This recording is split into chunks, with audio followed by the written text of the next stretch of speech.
বিসমিল্লাহির রহমানির রহিম। আমি ডক্টর শফিউল্লাহ প্রধান, ডিপিআরসি থেকে। দর্শক, আমাদের এই যে ইসমাইল সাহেব, ফেনী জেলার রোগী, উনি দীর্ঘ বছর ধরে বিভিন্ন সমস্যা ভুগছিলেন। আমি আগে একটু ওনার কাছে শুনি ওনার যে সমস্যাগুলো ছিল, তারপর আমার এখানে লেখা আছে, সেটা আমরা পরে আসবো। ইসমাইল সাহেব, আপনার একটু পরিচয় দেন তো, আপনি কি করেন, বাড়ি কোথায়, আর কি সমস্যা নিয়ে আমাদের এই ডিপিআরসিতে আসছিলেন? আসসালামু আলাইকুম। আমার বাড়ি ফেনী জেলার ফুলগাজী উপজেলায়। আমার নাম মোহাম্মদ ইসমাইল। আমি দীর্ঘদিন যাবৎ ঘাড় ব্যথা, হাতের পায়ের বিভিন্ন জয়েন্টের ব্যথায় ভুগতেছিলাম। হঠাৎ করে ইউটিউবের মাধ্যমে জানতে পারি যে ডিপিআরসি হসপিটালে একটা ভিডিও দেখি। দেখার পর আমি স্যারের কাছে আসি। স্যার আমাকে দেখার পরে 21 দিনের একটা রিহাবের একটা 21 দিনের একটা ট্রিটমেন্টের একটা ঠিক আছে, রিহাব পুনর্বাসন চিকিৎসা কেন্দ্রে ভর্তি পরামর্শ দেন। তারপরে আমি আলহামদুলিল্লাহ 12 দিন চিকিৎসা নেওয়ার পরে আলহামদুলিল্লাহ আমি মোটামুটি সুস্থ। আপনার শারীরিক সমস্যাটা কি হইতো আগে, সেটা একটু বলেন, তাহলে মানুষের একটু বুঝতে সমস্যা হবে।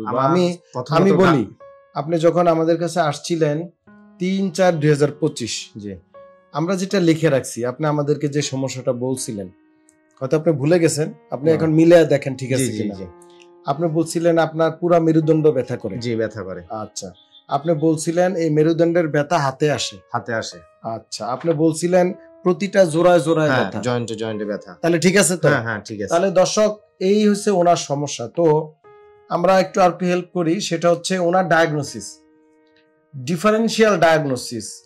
চিকিৎসা আপনার হোমিওপ্যাথি হোক, আয়ুর্বেদিক হোক, অ্যালোপ্যাথি হোক, বা পুনর্বাসন চিকিৎসা হোক, ভৌত চিকিৎসা হোক, যাই হোক না কেন, যেমন ইঞ্জিনিয়ার বিভিন্ন রকম আছে, কেউ সিভিল ইঞ্জিনিয়ার, কেউ অ্যারোনটিক্যাল, কেউ ইলেকট্রিক্যাল, কেউ বিভিন্ন ডিফারেন্ট ইঞ্জিনিয়ার আছে। তদ্রুপ চিকিৎসা বিজ্ঞানী বা চিকিৎসক বিশেষজ্ঞরা বিভিন্ন ডিসিপ্লিনের আছে। তো এই ডিসিপ্লিনের মধ্যে সে যেই ডিসিপ্লিনেরই হোক না কেন, একজন চিকিৎসকের মূল কাজ হচ্ছে রোগীর রোগ নির্ণয় করা। একটা রোগী বিভিন্ন সমস্যা নিয়ে আপনার কাছে আসবে, সে একটা রোগের জন্য এত সমস্যা নাও হতে পারে, বিভিন্ন রোগের কারণে।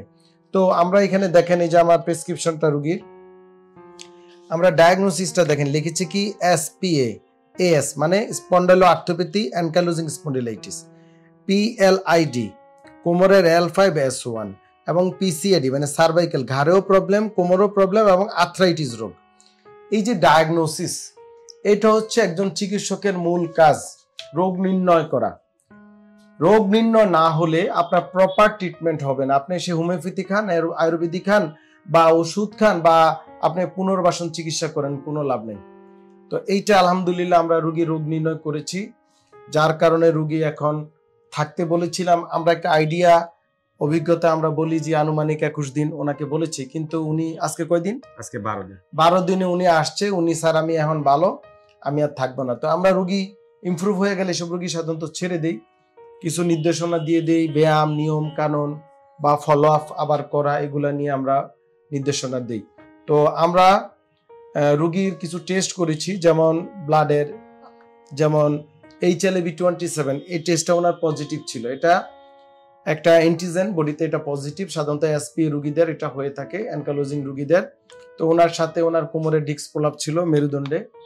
তো এই যে ডিপিআরসি, আমরা এই কাজগুলাকে অপারেশন বিহীন কনজারভেটিভ আধুনিক ফিজিওথেরাপি ও পুনর্বাসন চিকিৎসা করে থাকে। অনেকের ধারণা ডিপিআরসি যে ফিজিওথেরাপি করে ওনার ফেনী একই করে, এটা একটা ভ্রান্ত ধারণা নাকি? জি, মানে চিকিৎসা, যেমন মেডিসিনের ডাক্তার, একজন মেডিসিন স্পেশালিস্ট ঢাকার এবং আরেকজন চট্টগ্রামের, একই রোগের জন্য একই চিকিৎসা দিবে না। হ্যাঁ, প্রটোকল একই, ওষুধও কিন্তু ডিফারেন্ট করে। আর সেই ক্ষেত্রে আমরা যে চিকিৎসাগুলি করি, this is health care delivery সিস্টেমের টার্সিয়ারি লেভেলের চিকিৎসা। মানে আমাদের রোগীগুলা কোনো মেডিকেল ইমার্জেন্সি নিয়ে আমাদের কাছে আসে না, যে মরে যাচ্ছে, মারা যাবে, মানে ইমার্জেন্সি না, বাট ওনারা জীবিত থেকে মৃত।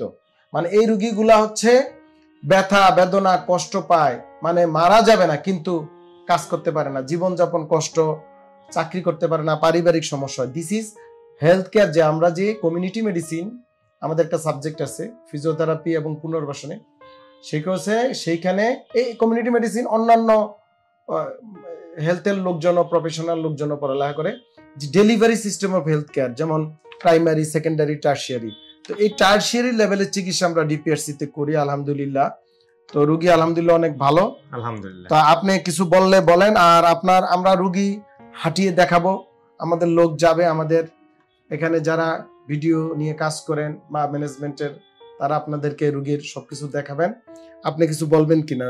আমি এতটুকুই বলতে চাই, এখানে আপনারা নিশ্চিন্তে আসতে পারেন। এখানে চিকিৎসা সেবার মান অনেক ভালো। এখানের যারা থেরাপিস্ট আছে তারা খুবই আন্তরিকতার সাথে